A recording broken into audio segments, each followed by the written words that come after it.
Assalamualaikum warahmatullahi wabarakatuh. Yang terhormat Ibu Francisca Uli dan teman-teman yang saya sayangi. Saya Salsabila Fernanda dari kelas 1 BD. Hari ini saya ingin mempresentasikan tentang masalah-masalah etika di kampus dan contoh-contoh masalah sosial. Apakah menurut saudara perilaku pada gambar di atas menunjukkan perilaku berbudaya akademik? Jelaskan analisis saudara berdasarkan ciri-ciri budaya akademik yang dikaitkan dengan sila ketiga Pancasila. Sebelum membahas pertanyaan tersebut lebih lanjut, saya akan menjelaskan analisis ciri-ciri budaya akademik.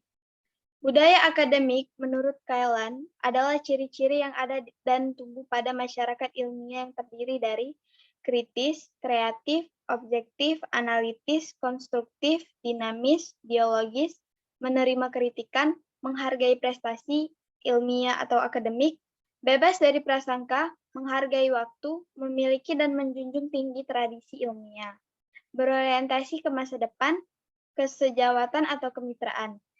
Budaya akademik senantiasa memegang dan menghargai tradisi alma mater sebagai suatu tanggung jawab moral masyarakat akademik. Baiklah, sekarang saya akan mengaitkan ciri budaya akademik dengan gambar di buku pada halaman 129 sampai 130. Masalah-masalah etika di kampus.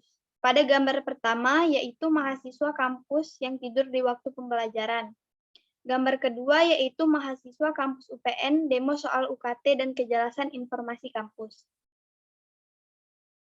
Gambar yang pertama yaitu mahasiswa di sebuah kampus yang tidur di waktu belajar.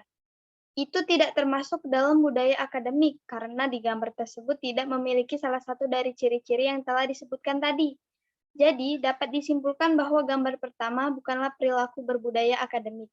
Dan di dalam gambar tersebut juga tidak menunjukkan perilaku berbudaya akademik yang berkaitan dengan sila ketiga.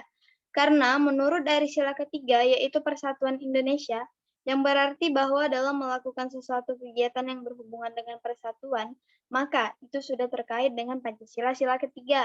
Akan tetapi, di gambar tersebut tidak ada sama sekali menunjukkan bentuk persatuan ataupun kesatuan.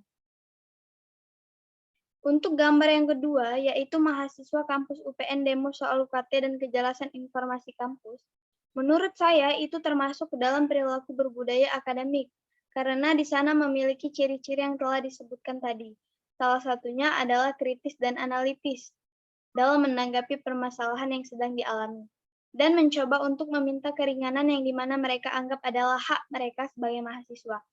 Dan di dalam gambar tersebut, juga menunjukkan perilaku berbudaya akademik yang berkaitan dengan sila ketiga. Karena di dalam gambar tersebut terlihat para mahasiswa yang menyatukan ambisi mereka secara bersama-sama dan kompak.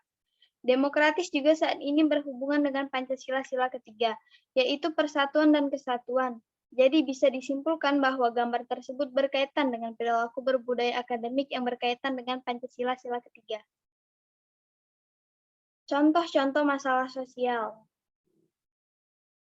Pada gambar yang kedua, yaitu contoh masalah sosial, di gambar tersebut terdapat 6 gambar, yaitu yang pertama, kemiskinan, yang kedua, penyalahgunaan narkoba, yang ketiga, kriminalitas, yang keempat, kenakalan remaja, yang kelima, kepadatan penduduk kemacetan, dan yang terakhir, yaitu pencemaran lingkungan. Dari gambar tersebut, saya dapat menganalisa bahwa tidak ada yang memenuhi ciri-ciri budaya akademik yang telah saya sebutkan sebelumnya. Dan juga dari gambar masalah sosial tersebut, menurut saya bertolak belakang dengan budaya akademik yang berkaitan dengan Pancasila sila ketiga. Karena tidak adanya aspek persatuan dan kesatuan di dalam gambar tersebut yang berhubungan dengan Pancasila sila ketiga. Analisis masalah. Pancasila memiliki bermacam-macam fungsi kedudukan, antara lain sebagai dasar negara, pandangan hidup, bangsa, ideologi negara, jiwa dan kepribadian bangsa. Hal ini terwujud dalam MPR nomor 6, MPR 2001. Disebutkan pokok-pokok etika dalam kehidupan berbangsa yaitu kejujuran, amanah keteladanan, sportivitas, disiplin, kemandirian, sikap toleransi, tanggung jawab, menjaga kehormatan, serta martabat diri sebagai warga bangsa. yang dimana ini menjadi cerminan dari nilai-nilai keagamaan dan kebudayaan. Dan dari persoalan di atas, tindakan tidur di kelas pada saat jam pelajaran dan masalah-masalah sosial lainnya tidak termasuk ke dalam ciri-ciri dari budaya akademik yang berkaitan dengan Pancasila sila ketiga, yaitu Persatuan Indonesia. Kesimpulan, budaya akademik sebenarnya adalah budaya universal, artinya dimiliki oleh setiap orang yang melibatkan dirinya dalam aktivitas akademik. Membangun budaya akademik di perguruan tinggi merupakan pekerjaan yang tidak mudah. Diperlukan upaya sosialisasi terhadap kegiatan akademik, sehingga terjadi kebiasaan di kalangan akademisi untuk melakukan norma-norma kegiatan akademik tersebut. Kesimpulan saya dari menganalisis tentang masalah etika di kampus dan contoh masalah sosial ialah, dari kasus-kasus tersebut merupakan tindakan yang berlawanan dengan ciri budaya akademik, yang juga dikaitkan dengan Pancasila sila ketiga, sehingga kita sebagai mahasiswa harus menerapkan ciri-ciri budaya akademik ke diri kita agar terhindar dari masalah-masalah yang menentang dengan budaya akademik. Terima kasih. Wassalamualaikum warahmatullahi wabarakatuh.